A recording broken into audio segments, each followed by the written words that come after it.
Olá, boa tarde. Sejam todos bem-vindos ao canal Sala de Estudos. Eu sou o professor Donizete Paiva e o tema de hoje é taxa de juros. E para discutir esse tema, nós convidamos o professor Luiz Carlos Vieira da Cunha, especialista na área de finanças, economia, contabilidade, e ele vai trazer um pouco da experiência dele de atuar em muitos anos aí com o sistema financeiro e pesquisar sobre o assunto, e lecionar sobre o assunto também. E vai ser, acho, bem bacana a gente conversar um pouquinho sobre isso, até porque taxa de juros é um vilão da vida das pessoas, né? Principalmente para aqueles que pagam a taxa de juros. Para aqueles que recebem, isso é uma maravilha, né? Quanto maior, melhor. Bem, professor Luiz Carlos, muito obrigado por aceitar o nosso convite. É um prazer tê-lo aqui no nosso canal. Espero que a gente possa bater um bate-papo bacana e para que a gente esclareça aí para as pessoas um pouco a importância da taxa de juros e como é que ela pode afetar a vida de cada um. Olá, Doni, muito obrigado pelo convite. Fico muito feliz em poder participar aqui desse bate-papo, dessa sala do conhecimento, né, dessa troca de experiências com todos aqui envolvidos, tá bom? Esperamos aqui trazer aqui para vocês algumas informações, alguns conhecimentos, né, no sentido de compartilhar e fazer crescer aí a nossa capacidade analítica, né, para tomada de decisão. Então, uma coisa que as pessoas perguntam, e eu vejo elas debaterem com muita frequência, elas falam assim, olha, a taxa de juros subiu, isso é bom, isso é ruim. Aí tem um monte de analistas que falam sobre o assunto, os efeitos que essa taxa de juros pode ter na vida das pessoas.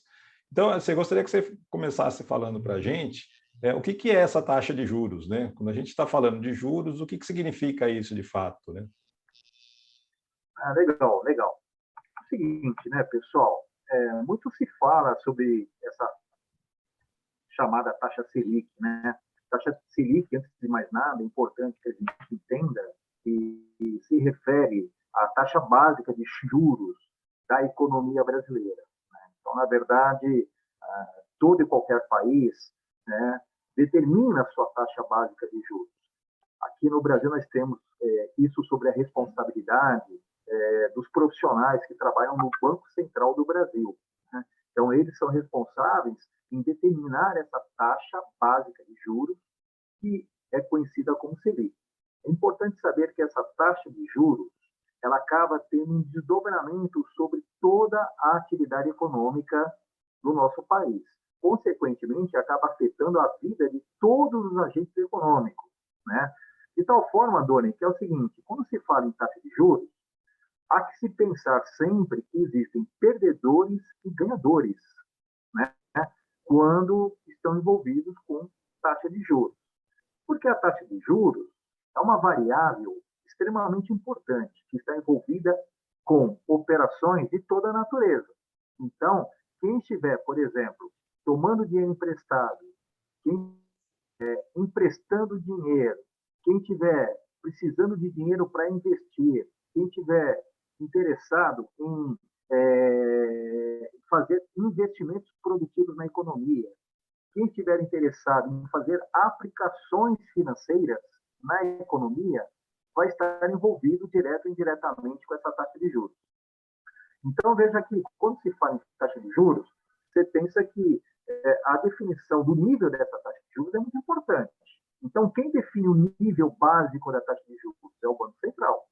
Então, os economistas do Banco Central se reúnem periodicamente de 45 em 45 dias.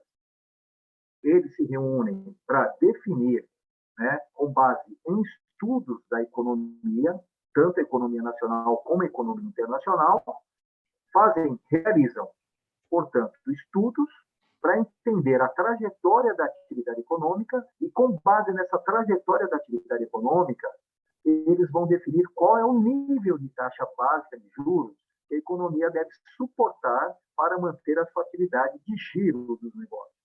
Né? E quando a gente fala de giro dos negócios, isso acaba atingindo todos.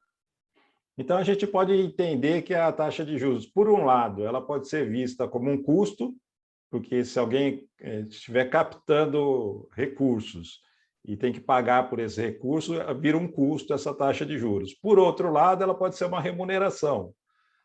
para quem está emprestando esse recurso. É mais ou menos por aí. Exatamente isso. Exatamente isso. Então, há que se pensar sempre que o envolvimento, né, da taxa de juros vai atender diferentes interesses. Então, tem as pessoas que são poupadores de recursos, por algum motivo, né? Então, tem uma determinada renda, dessa renda, gasta uma parte dessa renda e consegue aí ter uma sobra de recursos financeiros. Essas pessoas que possuem essa sobra de recursos financeiros são agentes econômicos superavitários. Então, o que eles vão fazer? Eles vão pegar essa sobra de recursos e vão procurar aplicar esses recursos financeiros, né? E aplicando esses recursos financeiros, eles vão naturalmente procurar agentes financeiros que vão captar esses recursos desses poupadores. Então, naturalmente, esses poupadores estarão preocupados em ganhar os juros, né? Por outro lado, os banqueiros, que são os agentes financeiros, eles vão captar esses recursos para emprestar esses recursos na atividade econômica, né? Então, estão fazendo a tal da intermediação dos recursos financeiros na atividade econômica. Portanto, o banqueiro capta recursos dos aplicadores financeiros e repassa esses recursos através das operações de empréstimos e financiamentos. E, naturalmente, cobrando juros, né, em cima desse empréstimo, desse dinheiro que eles administram. De tal forma que aparece, nesse momento, uma coisa muito importante no mercado que se chama o spread bancário. O que é o spread bancário? É justamente o ganho do banqueiro, né? E o banqueiro ganha por quê? Esse chamado spread bancário. Porque é a diferença entre a taxa de juros que ele cobra da taxa de juros que ele tem que pagar. Então, esse spread bancário é justamente o ganho financeiro, né? O float financeiro desse processo de intermediação realizada pelas instituições bancárias e não bancárias do país. Mas, então, assim, só para a gente ilustrar e pegar talvez uma questão prática, né? O banqueiro ele pode captar esse recurso no mercado pagando uma taxa, por exemplo, de 13% ao ano, que é próximo da nossa Selic, né? E ele pode emprestar do outro lado a 26% ao ano, o que ele não faz, é claro, ele cobra mais. Mas ele ganharia mais 13% nessa intermediação, ou seja, entre o que ele captou e o que ele emprestou, essa diferença é o que você chama de spread, né? Exatamente, né? E é muito importante, para muita gente, tem que entender o seguinte, né? Muita gente se questiona, nossa, os juros no Brasil é muito caro. É verdade, né? O Brasil tem uma das maiores, se não a maior taxa de juros do mundo hoje, né? Nossos paralelos, nossos países que fazem uma concorrência com relação ao nível de taxa de juros, a gente tem aí próximo da gente a Rússia, próximo da gente a Turquia, próximo da gente a Argentina, são países que estão trabalhando com níveis de taxa de juros extremamente elevadas, né? Então, sempre partindo da taxa básica de juros de cada país. Em cima disso, essa taxa ela vai subindo. Ela vai subindo justamente por uma questão de vários problemas relacionados à atividade econômica de cada país, né? Então, por exemplo, aqui no Brasil, nós temos várias variáveis que interferem na formação da taxa de juros final, né, da atividade econômica. Então, o banqueiro vai lá, como você deu um bom exemplo aí, o banqueiro empresta uma taxa maior. Agora, por que ele empresta uma taxa maior? Porque ele tem que suportar uma série de coisas relacionadas ao seu ambiente de trabalho. Que nem, por exemplo, os bancos são empresas que pagam uma determinada carga tributária sobre as suas atividades. Então, veja que em cima da chamada taxa de juros que o banqueiro cobra, ou então em cima do chamado custo da operação, custo total da operação bancária, o que acontece? Por trás disso tem, né, o chamado imposto, né, que o governo cobra das instituições bancárias e não bancárias, que cuidam dessa intermediação de capital. Tem a questão aí também, né, do custo operacional das próprias empresas, né? Então as instituições elas têm lá toda uma estrutura para dar conta também, tem a massa salarial ser paga, tem o custo operacional da atividade também, todo ele que tem que ser pago, então acaba alavancando a taxa, né? Então há que se pensar também sobre essa questão. Sem contar também sobre o próprio ganho, né? Ou seja, a própria margem de lucro que os bancos precisam ter em cima da operação para rentabilizar o seu negócio enquanto empreendedor. Assim, a gente não vai entrar muito nessa seara de discutir essa questão. Vai longe, né? Porque Começa isso a a falar gente. sobre isso, tem várias nuances, né? É um assunto que tem Assim, várias possibilidades de discussão, né? não, porque entraria na questão de o nível de inadimplência, estrutura de mercado, a competitividade e um monte de outros elementos, né? Mas pelo menos para a gente entender um pouco melhor como é que funciona, porque também não é só assim, o banco pega o recurso de um lado, passa para o outro e não tem nenhum custo para fazer isso. Lógico que ele tem, né? Para manter toda essa sua estrutura para poder fazer. Agora, de que ponto que essa taxa de juros ela afeta o bolso das pessoas, né? Assim, a gente sabe que se ele é um aplicador, isso vai aumentar a riqueza dele ao longo do tempo. Mas, em compensação, ele corre risco de não receber também, né? Se ele é um tomador de empréstimos, ele vai gastar mais pagando juros sobre esse empréstimo. E aí a sua riqueza, talvez o volume de riqueza, ele não consiga aumentar ao longo do tempo. Eu acho que um ponto importante assim que a gente tem que entender é sobre a questão do impacto, né? O impacto da taxa de juros na vida das pessoas, né? Acho que é o ponto importante aqui da nossa discussão. Veja bem, os juros acabam impactando para mais e para menos, tá certo? Então, se a taxa de juros está subindo, a gente tem que procurar entender por que a taxa de juros está subindo, né? Então, por exemplo, existem vários fatores determinantes para isso. Então, vamos pegar o nosso momento atual da economia brasileira. A economia brasileira ela está atravessando uma série de problemas, como, por exemplo, a questão da saúde pública do país, né? Então, a saúde pública está aí comprometida por conta dessa Covid. Essa Covid, né, a gente sabe que acabou provocando um problema na cadeia produtiva do país, porque nós tivemos, por exemplo, veio o problema da Covid, aqui no Brasil, como em vários países do mundo, houve um fechamento da atividade econômica. Com o fechamento da atividade econômica, cai o nível de produção econômica de bens e serviços. Cai no nível de produção de bens e serviços, fatalmente o que acontece? Isso provoca todo um desencadeamento no sistema de preços do país.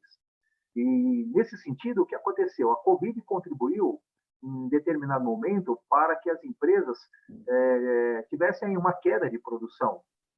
Então, a oferta caiu, a oferta de produção caiu. Caindo a oferta de produção, e partindo do pressuposto que existe uma massa de consumidores demandando esses produtos, né, isso provocou aí uma chamada inflação de oferta nos preços, né? Então, os preços eles acabam sofrendo pressões. Então, ora você tem pressão, né, de custos, né, que a gente chama a pressão, a chamada inflação de oferta, ora você também tem inflação de demanda. Então, por exemplo, em determinados produtos da economia, né, no atual momento, a gente está tendo também uma pressão de demanda sobre os preços. Então, a cadeia produtiva, quando ela sofre um desarranjo, como aconteceu no Brasil e em vários países, isso acaba impactando em aumento do preço dos produtos. Se você olhar um exemplo, por exemplo, quando você olha a indústria produtora de carros no Brasil, né, chamadas montadoras de carros no Brasil, elas estão sofrendo um problema aí de falta ou escassez de algumas matérias-primas fundamentais.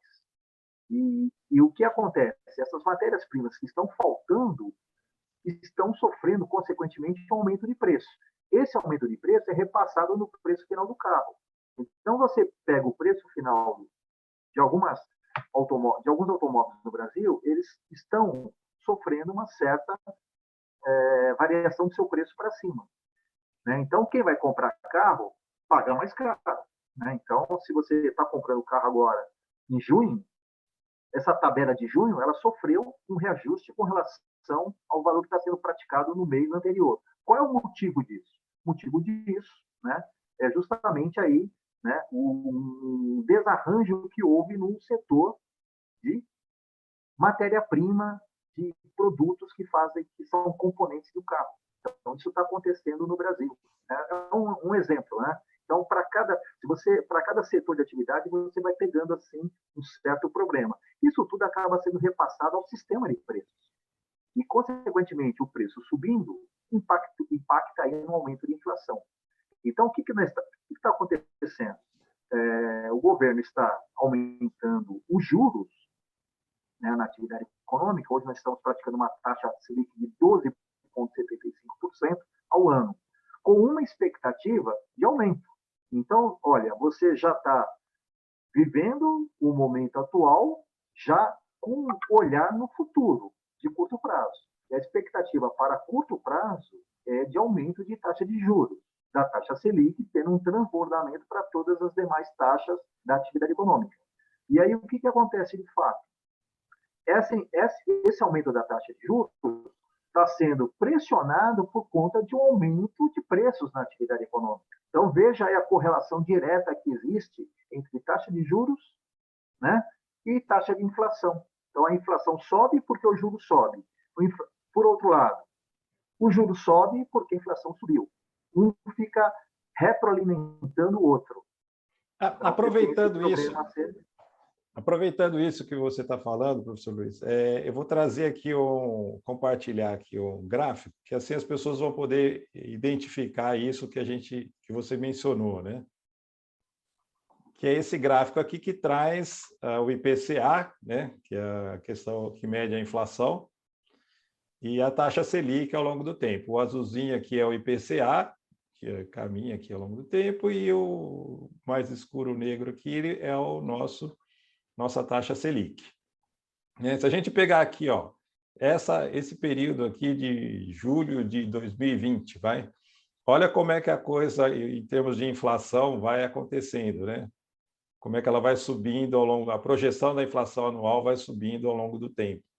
E o interessante é que, se você olhar aqui a taxa Selic, ela vai acompanhando aqui a inflação, né? Que é o que tudo tem a ver com isso que você está falando, né? Que assim, uma forma de tentar combater esse aumento de preço é você aumentar a taxa de juros. Mas isso ele funciona talvez muito bem quando você de fato tem só uma inflação de demanda, porque se você sobe os juros, você contém a demanda, porque financiar os produtos fica mais difícil, né? No nosso caso, a gente não tem só inflação de demanda, né? Assim, por que a gente tem inflação de demanda? A gente está saindo da pandemia, então as pessoas estão querendo comprar de novo, retomar sua vida como era antes. Então, existe mais demanda para os produtos. Mas a gente tem inflação de custo, né? Que está associado à questão do petróleo, está associado à questão da taxa de câmbio, né? E essa daí não adianta você necessariamente aumentar os juros, que você não consegue combater.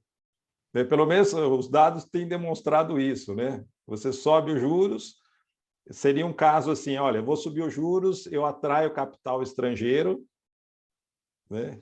Ao atrair capital estrangeiro, a taxa de câmbio vai cair, a taxa de câmbio caindo, eu consigo importar produtos mais baratos, posso trazer um choque de oferta e ajudo a combater a inflação. Mas não é isso que a gente tem observado, né? Porque a taxa de câmbio também não está cedendo, né? Ao longo do período. Mas uma coisa que a gente precisa verificar, e aí isso é extremamente importante as pessoas entenderem, é a questão da taxa de juros nominal e da taxa de juros real. Perfeito, né? Perfeito. Acho que... Agora, eu queria aproveitar a exposição do seu gráfico aí, né, que corrobora com o nosso pensamento aqui, né, que, veja, eu estava falando para vocês que existe uma relação diretamente proporcional entre a variável juros e a variável inflação, tá certo? Então, os gráficos, né, com os dados, demonstram exatamente isso, né? Lembrando aí que a gente está fazendo aí uma análise em cima do IPCA. Agora, o que eu queria chamar a atenção também é o seguinte: eu vejo que as políticas econômicas, né, tradicionais que a gente está acostumado a lidar para combater o processo inflacionário, não estão trazendo necessariamente a solução para o problema. E por que não está trazendo, ao meu ver, tá? Por conta que a gente está começando aqui no Brasil a reproduzir a chamada inflação inercial. É um outro tipo de inflação que está dentro do diagnóstico aí dos economistas. Então, o Brasil, assim, do plano real para trás, né, porque o plano real é um divisor de águas, né, Donizete? Porque a partir do plano real, a gente teve aí necessariamente um controle maior dos preços na atividade econômica, refletindo-se positivamente sobre a vida dos brasileiros aqui, tá certo? Mas, qual era o problema anterior ao plano real? Não sei se, né, se você lembra, e a gente se discutia muito sobre a questão da inflação inercial, né? Que é aquela coisa que é uma inflação que ela não necessariamente está sendo afetada pela inflação de demanda, né? Os preços não estão sofrendo a pressão de demanda. Ora, os preços também não estão sofrendo a pressão de oferta. Mas a inflação inercial, ela vinha por conta simplesmente das expectativas dos agentes econômicos sobre o futuro da sua vida, sobre o futuro da sua atividade, sobre o futuro do país. Então, o que eu estou entendendo? Estou entendendo o seguinte, que a gente está, né, ao longo de 2000 para cá, a gente vem criando, de certa forma, essa inflação inercial. Essa inflação inercial, ela está, né, praticando, né, exatamente isso, um aumento espontâneo de preço. Então, tem uma coisa chamada de aumento espontâneo de preço. Então, muitas vezes, não é só a inflação de demanda, não é só a inflação de custos, mas é a expectativa, né, que não é boa a futuro, a curto prazo, que por conta disso, os agentes econômicos, na sua formação de preços, vão embutindo, né, um aumento espontâneo aí, em função de uma expectativa negativa sobre o comportamento da economia. Né? Sim, E aí, por conta disso, o Banco Central vai aí. O Banco Central está adotando uma política de aumentos sucessivos de taxa de juros. Né? Então, isso aí é uma coisa que precisa tomar muito cuidado. Isso tem a ver com questão de confiança. Né? Então, ou maior confiança ou menor confiança também contribui para a estabilidade dos preços. É que assim, a gente tem que entender, quando a gente, por exemplo, fala, né, assim, existe a questão das expectativas, ou mesmo a questão da inflação inercial, né? Muitos dos ouvintes não vão saber o que é a hiperinflação, né? Não viveram isso. Mas ela justamente surge nesse processo em que você acaba indexando a economia. Então, assim, por algum motivo você acredita que os preços vão subir, a sua expectativa é que eles vão subir, então você indexa algum indicador. Sei lá, indexa a taxa de inflação, indexa a taxa de Selic, indexa algum indicador ao dólar, e aí você vai reajustando seus preços, independentemente de você ter mais demanda ou você ter aumentos de custos. E aí, como você faz isso, os outros também fazem. Então, automaticamente, você vai alimentando essa inflação. E depois, o que acaba acontecendo, é difícil você romper com esse processo, né? Romper com esse ciclo, que foram vários planos econômicos até chegar no plano real e conseguir romper com esse ciclo, né? Então, o professor Luiz Carlos levanta uma questão que acho que é extremamente fundamental, né? Não é só deixar a inflação subir e eu aplico lá um remedinho nela e tudo bem. Ela pode sair desse controle e entrar nas expectativas dos agentes, e aí o negócio toma uma proporção muito grande, né? Uma outra questão que acho que é bacana a gente discutir também, essa questão da taxa de juros nominal e real, né? E olha como, neste ponto, a inflação ela complica um pouco a vida dos juros, né? Porque o investidor, quando ele aplica o seu dinheiro lá, então o governo, vamos supor, o governo aumenta a taxa de juros e com isso ele capta dinheiro no mercado vendendo títulos. Então a pessoa compra o título do governo porque vai receber os juros que o governo vai pagar para ela, né? Só que nesse período, até ela receber esse dinheiro do governo, receber de volta, né, com os juros acrescidos, existe a inflação. Então você tem que descontar essa inflação. Então seria assim, eu tenho minha taxa de juros nominal que está escrita ali, mas tem uma inflação aqui que vai comer o poder de compra desse dinheiro ao longo do tempo. Então, só para ilustrar isso e aproveitando esse gráfico que a gente está colocando aqui, se a gente pegar aqui, né, nesse período que era 2015, dezembro de 2015, a gente tem lá uma inflação em torno de quase 11% e uma taxa Selic de 14%. Ou seja, então, a grosso modo, se a gente fosse pensar, eu tenho uma taxa de juros real, né, nesse periodinho aqui, de 3%. Você fala, poxa, só 3%? É, porque você não está ganhando 11%, porque a inflação está comendo uma parcela dela, né, do seu rendimento. Em compensação, se a gente observar aqui, ó, que aqui acho que é um ponto muito bacana de se observar, né, para a gente fazer uma análise nesse sentido, agosto de 2017, a gente tinha lá a inflação em torno de 2,46%, mais a meta da Selic de 9,25%. Ou seja, quase 7% de juros real. Então, olha que coisa interessante. Por mais que a taxa de juros venha caindo, que a inflação venha caindo, a taxa de juros real, quando a gente pega deste ponto para cá, ela subiu, né? E o que tem muito a ver com a queda da inflação, né? Com a queda da questão da inflação, porque a taxa de juros ela não despencou tanto aqui quanto aqui. Ó. Se você sai de 10 para 2,5, aqui eu saio de 14 para 9,3. A maior queda foi relacionada à questão da inflação.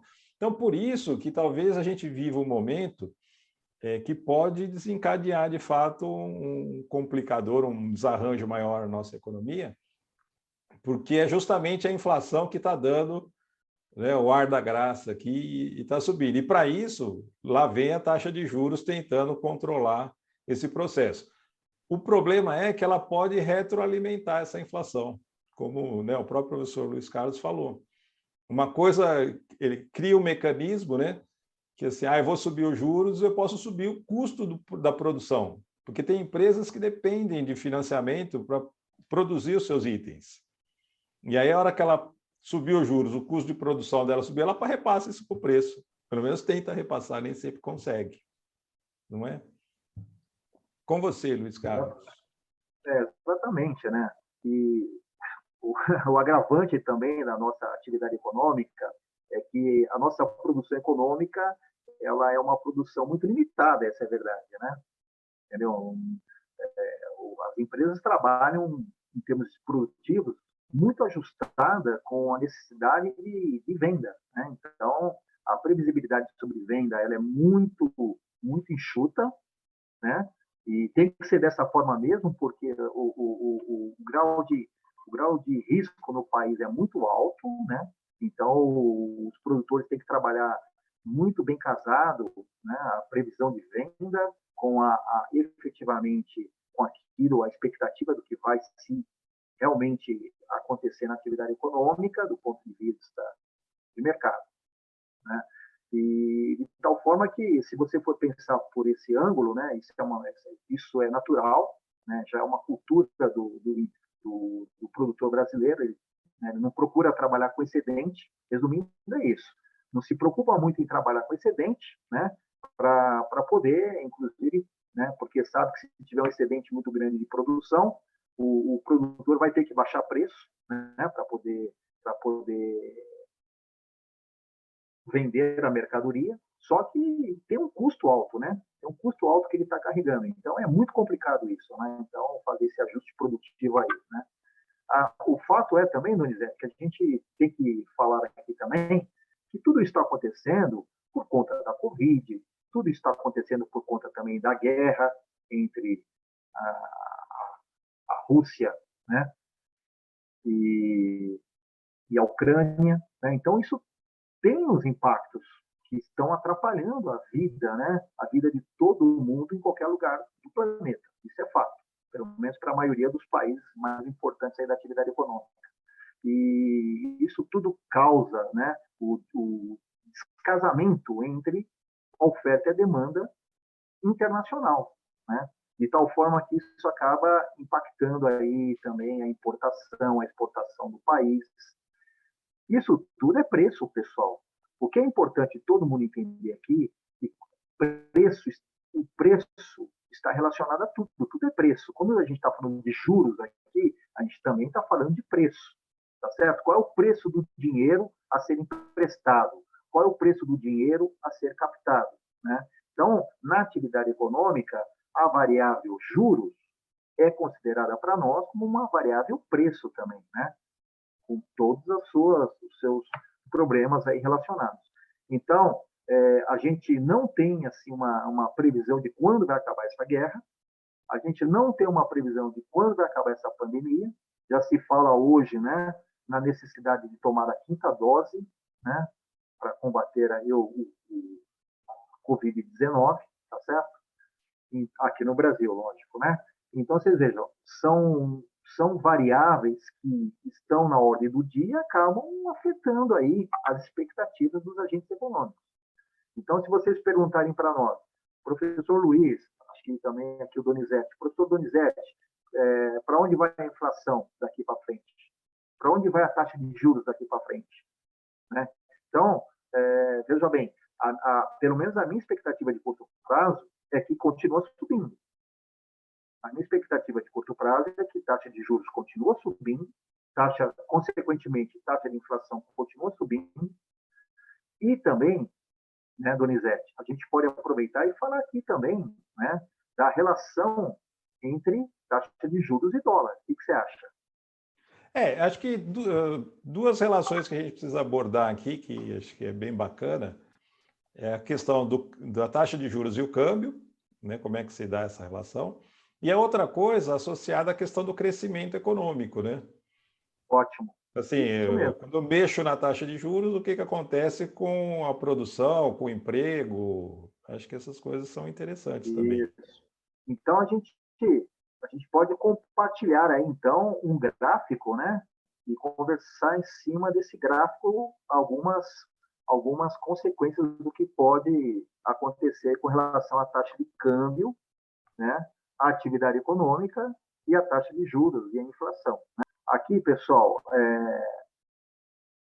tá? Trajetória da taxa de câmbio, tá? A taxa de câmbio, pessoal, é nada mais, nada menos, né? De quanto vale uma unidade de real trocada por uma unidade de dólar, tá?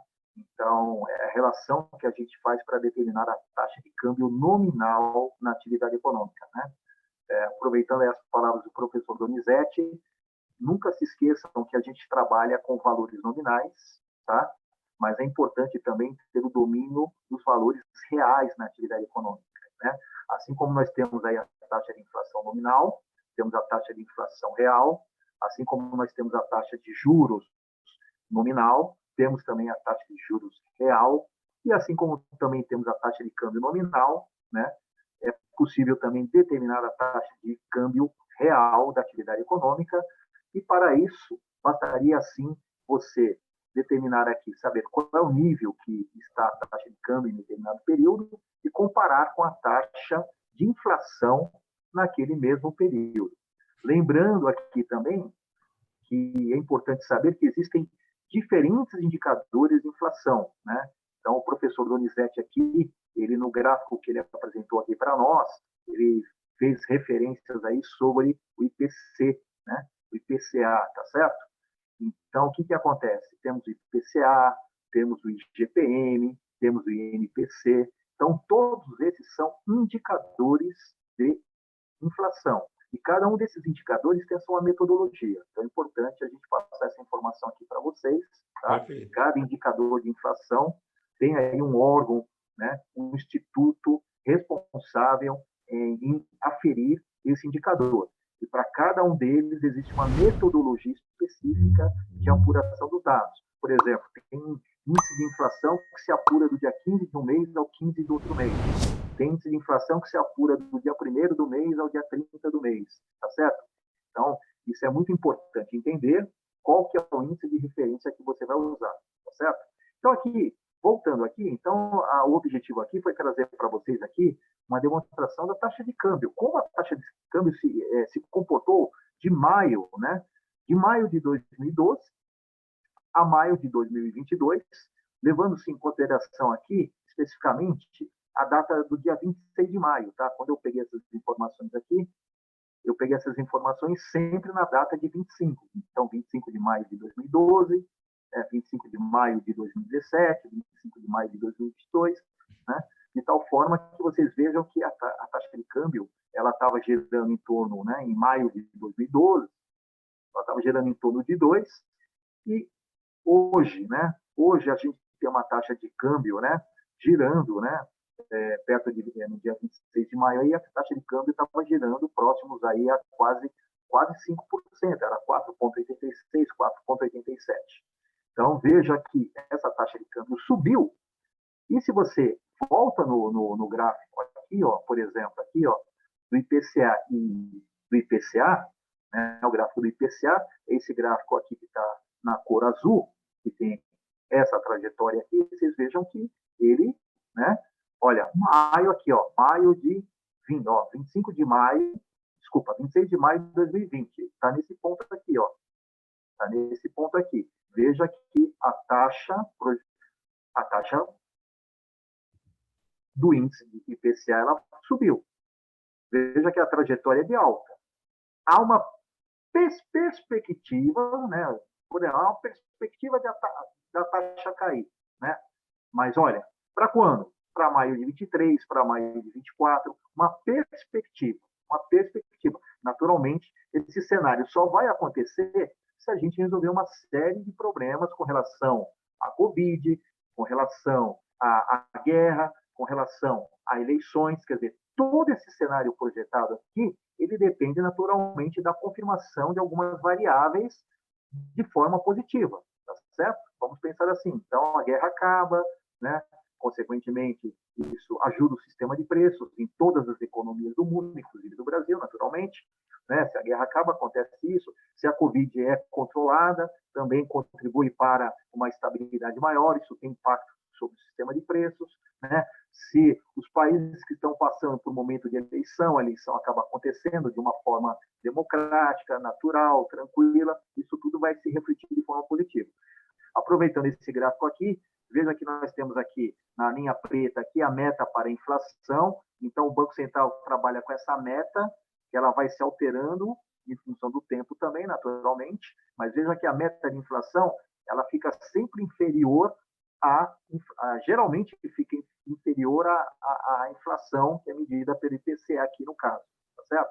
Tivemos um momento aqui onde o IPCA ficou abaixo da meta, né? Entre 26 de maio de 2017 a 26 de maio, aproximadamente quase 26 de maio de 2021 aqui. Então, foi um período que houve um maior controle do processo inflacionário no Brasil, inclusive a inflação andando abaixo da meta, foi quando a taxa de juros real e nominal ficaram bem próximas ali, conforme o professor Donizete tinha demonstrado no gráfico para vocês, tá bom? Mas esse período aí, eu diria que foi o período, um dos piores períodos da pandemia, né? Que a atividade econômica despencou também, né? Você estava no período pior aqui da pandemia, esse período aqui.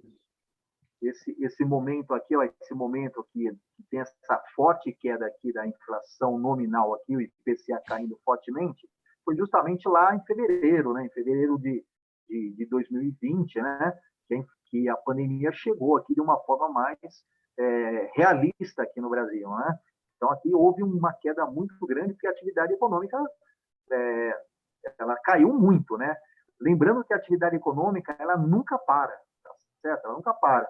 A atividade econômica é medida por giro, entendeu? Então, ou o giro da atividade econômica está alto, ou está médio, ou está baixo. Você nunca vai ter uma atividade econômica zerada, isso não pode, porque, afinal de contas, todo mundo tem que tomar um café, todo mundo tem que comer um pão, todo mundo tem que comer, no mínimo, um arroz e feijão, de tal forma que vai ter sempre alguém produzindo, alguém sempre comprando e mantendo o giro da atividade econômica.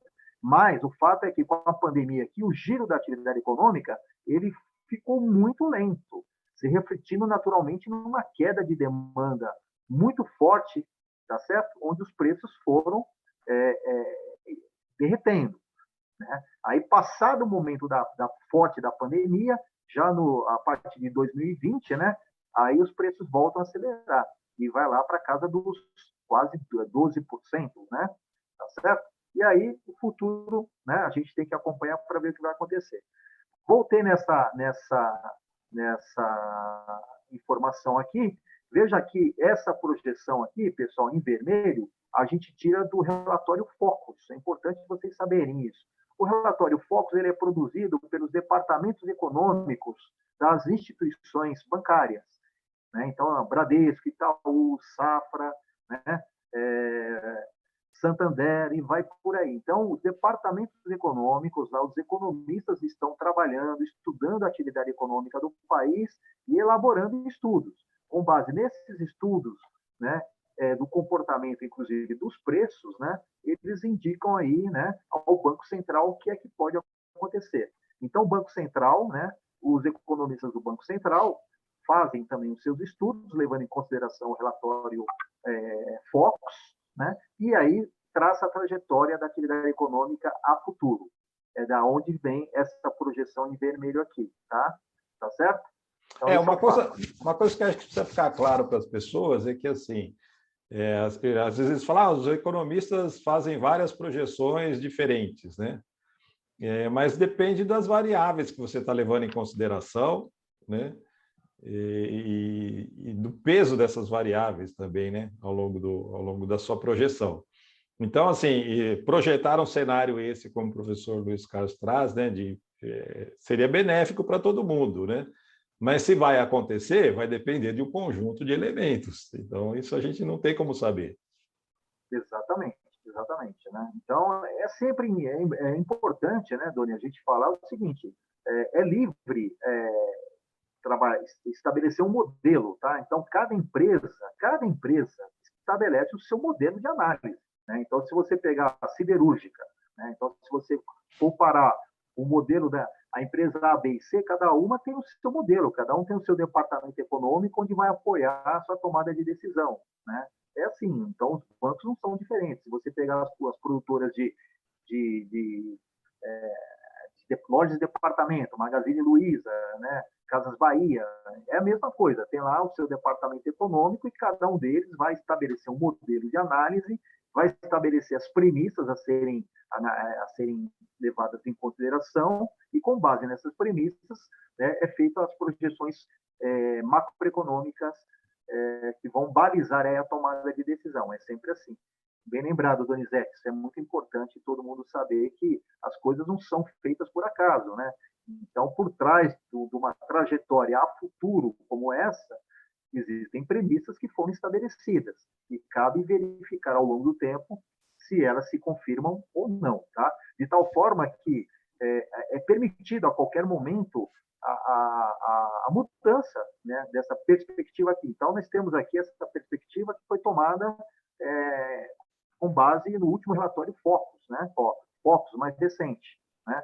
Então, à medida que o tempo todo essas informações estão sendo atualizadas, né?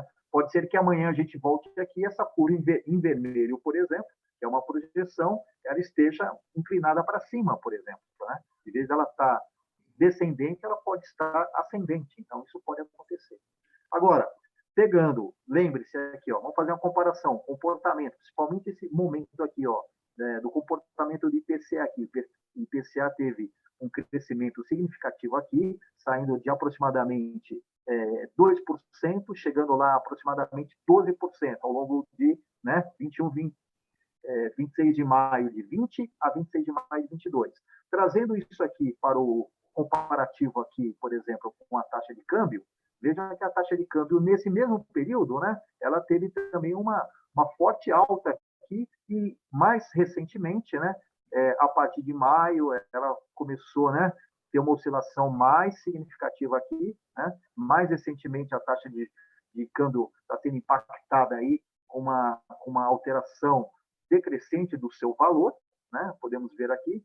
Isso se deve, né, a uma oferta crescente de dólares na atividade econômica, né, professor Donizete? Então, existe uma oferta muito grande do dólar na economia mundial, né? Se a oferta de dólar é muito grande, isso tem uma consequência sobre a queda do seu valor quando comparado com a nossa moeda, né?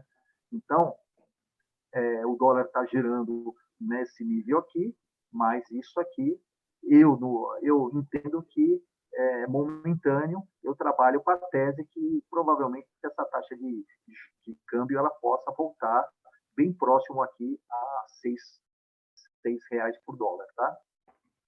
Isso é uma expectativa, pessoal. Isso é apenas uma expectativa caso aqueles problemas apontados não sejam resolvidos. Caso não sejam resolvidos.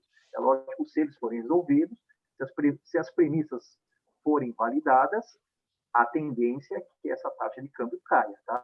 Basicamente isso. Aqui, aproveitando aqui... Oi, quer voltar lá, Doni? Não, é só para a gente andar aqui no que a gente tinha previsto.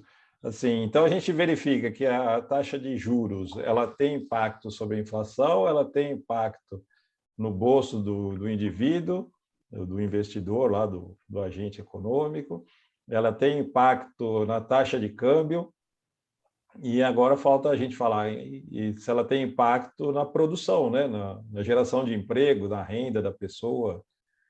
Como é que a gente pode ver isso? Mas, a priori, a gente verifica, assim, ou seja, a taxa de juros é o elemento principal, fundamental, que ajuda a organizar o sistema econômico, né? Isso, exatamente, bem colocado. Vamos imaginar que a economia brasileira fosse fechada. O que significa dizer isso? A economia fechada, ela não troca bens, serviços e capitais financeiros com os demais países. Então, na economia, na teoria econômica, a gente trabalha com o conceito de economia aberta e com o conceito de economia fechada.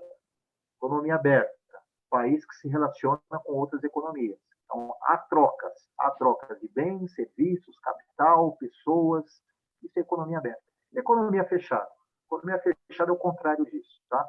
Então, a título de exercício de pensamento, imagina o seguinte: imagina que se a nossa economia não tivesse envolvimento com outros países, não teria necessidade, então, de a gente falar de taxa de câmbio nominal ou taxa de câmbio real. Né? Então, essa variável estaria exclusa do nosso portfólio de análise, certo? Como tem, a gente precisa tratar aqui, e é lógico que, né, acaba tendo uma influência aí sobre a atividade econômica. Por quê? Porque o Brasil exporta muito. O Brasil importa muito. A nossa economia depende de exportações, a nossa economia depende de importações, a nossa economia depende da entrada de capital estrangeiro, assim também como da saída do capital, né? Certo? Então, dito isso, isso acaba envolvendo o nível da atividade econômica, é o que a gente vai demonstrar aqui para vocês agora, né? Como é que reagiu a atividade econômica? Como é que reagiu a atividade econômica, né, ao longo desse período de maio de 2012 vis-à-vis maio de 2022?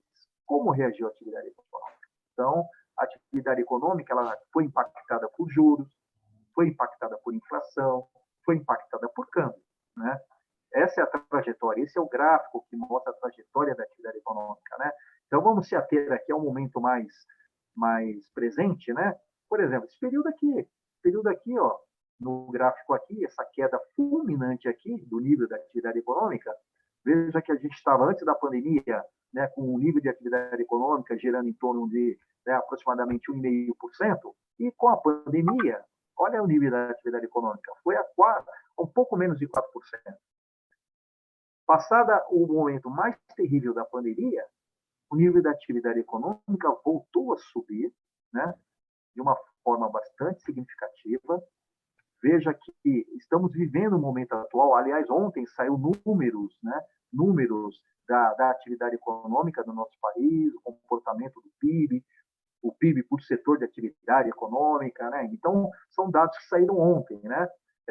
Aqui, se a gente já está atualizado até a data de 26 de maio de 2022, tá bom, pessoal? Então, se a gente projetar um pouquinho aqui para frente aqui, vai dar um pico maior de subida aqui da atividade econômica. Porém, não é um céu de brigadeiro. A gente não está vivendo um céu de brigadeiro. Porque dentro da recuperação do nível da atividade econômica, o que está acontecendo de fato aqui? De fato é que o que está contribuindo para esse maior aumento da atividade econômica é a área de serviços, né? Então, a área de serviços, a área de comércio está tendo um impacto mais significativo aqui sobre a volta da atividade econômica no nosso país, inclusive a patamares superiores ao pior momento aqui, né? O pior momento aqui, ó, anterior à Covid, né? Olha, nós já estamos num patamar bem de recuperação econômica bem superior ao momento da Covid, né? Aqui, tá certo? E referente também ao período aqui, ó, de maio de 2014, aqui, ó, de 14, que foi aquele momento de crise do petrolão e teve como consequência tudo isso aí também, outras informações mais. Agora, qual é o dado negativo aqui, né, sobre a atividade econômica? Por exemplo, a área, a produção agrícola, né, produção agrícola de grãos, de commodities, foi afetada por conta de mais chuvas, mais frio ou mais calor em determinadas regiões do país, entendeu? Então, a atividade econômica aqui, ó, né, você está vendo que o preço da carne aumentou, o preço do arroz aumentou, o preço do feijão aumentou, tá certo? Isso tudo está dentro do setor de atividade agroindustrial, né, que dentro do cômputo geral da atividade econômica foi negativo. Então, eu queria deixar bem claro, né? Os últimos dados aí do IBGE indicam o quê? Indicam que a atividade econômica foi melhor setor de serviços, setor de comércio. Teve uma contribuição positiva. O que teve contribuição negativa aqui? Principalmente o agronegócio e a indústria. Então, em termos produtivos, o que está acontecendo com o Brasil? A gente está com baixo nível de investimento produtivo. A gente precisaria aumentar muito o investimento na área industrial. A gente precisaria recuperar muito o investimento na área industrial para voltar a ter uma maior acreditação, né, num bom desempenho da atividade econômica no futuro. Tá certo? Mas aí, professor Luiz, talvez para as pessoas, assim, de uma forma simples, né? É claro que não é só assim que se analisa a questão, mas imagina você, enquanto investidor, você tem a opção de pegar o seu dinheiro e aplicar no mercado financeiro e ganhar 13% de juros ao longo do tempo, né? Ao longo de um ano. E você pode pegar esse mesmo dinheiro e aplicar na atividade produtiva. Então, você vai produzir calçados, por exemplo. E aí você vai montar uma fábrica, contratar pessoas, produzir, vender, esperar um tempo, receber, e aí você vai ter seu lucro sobre isso. Então, existe o seu risco operacional de fazer esse seu investimento. O investidor ele vai analisar isso, né? Então, se você tem, por exemplo, taxa de juros muito elevadas, isso inibe esse investidor a colocar o seu dinheiro na atividade produtiva, né? Correto. Então, se ele não coloca o seu dinheiro na atividade produtiva, gera menos emprego, e menos emprego, menos renda, menos demanda. É bem simples a questão, né? Sim. E, na verdade, o que acontece é que há duas coisas acontecendo. Então, vai ter agentes econômicos, né, interessados em enfrentar esse alto nível de preço na atividade econômica, esse alto nível de custo de produção, e vão continuar investindo nas suas unidades produtivas. Mas o fato é que, com uma taxa de juros menor, você teria muito mais investidores, muito mais agentes econômicos propensos a investir capital na área produtiva. Acontece que, com esse alto nível de taxa de juros, né, uma boa parte dos recursos são canalizados para a especulação financeira, né? Então, hoje, quando a gente realiza estudos econômicos, a gente consegue comprovar, né, analisando a demonstração de resultados de algumas empresas, que boa parte da sua lucratividade não está vindo efetivamente da área produtiva ou da área operacional, mas sim está vindo da especulação com ativos financeiros. Donizete entrou num ponto importante, um ponto crucial aí do impacto dos juros na atividade econômica. Então, há que se pensar nisso, há que se controlar esse nível de taxa de juros, né? Objetivando, como sempre, trazer esse nível de taxa de juros para um patamar inferior, porque o nível da taxa de juros a esse ponto que está se praticando hoje, ele é inviável. O fato é que ele é inviável. Ele inibe, né? Ele inibe o investimento. Para todos os agentes econômicos, não. Por exemplo, tem empresa, a gente vai continuar por mais que o juros esteja alto, as pessoas vão continuar consumindo. A verdade é que as pessoas vão ter que sacrificar outros tipos de consumo da sua cesta básica, né? Então, é isso que está acontecendo. Existe uma cesta básica para cada consumidor. Então, muitos de nós está deixando de ir no teatro, está deixando de fazer uma viagem nacional ou internacional por conta de ter que manter dinheiro para gastar com combustível, né? Então, você anda aí por aí, você veja que mesmo o combustível em algumas regiões do país já batendo R$ 10 por litro, você veja que as pessoas continuam, muita gente continua andando de carro, né? Mesmo o diesel estando tão caro como está aí, com uma perspectiva de aumentar o preço do diesel a curto prazo, o que, que acontece? Né? A frota, a frota vai continuar se movimentando baseada no consumo do diesel. Né? Veja as viagens aéreas, por exemplo. Né? O preço da viagem aérea subiu muito de valor, né? Por conta do aumento dos combustíveis, né? O querosene subiu muito, a aviação usa querosene, o preço do querosene também está nas alturas, mas vai tentar comprar uma passagem aérea. Veja o preço que você vai pagar, né? Vai pagar muito mais do que você pagava há uma semana atrás, há um mês atrás, há um ano atrás. Não, então, veja bem. Até porque você tem muito do nosso consumo, né? Ele está associado ao consumo parcelado, né? Então, você compra para pagar em 10 vezes, em 5 vezes, 6 vezes, coisas assim. Só que quando você faz isso, você está pagando juros. Então, olha os juros aparecendo aí de novo. Né? Sim. E se ele subir, escapar, você vai comprar menos ou vai ficar mais caro você comprar. Né? Exatamente. O que está acontecendo isso é que a gente está mais seletivo no consumo, né? Sim.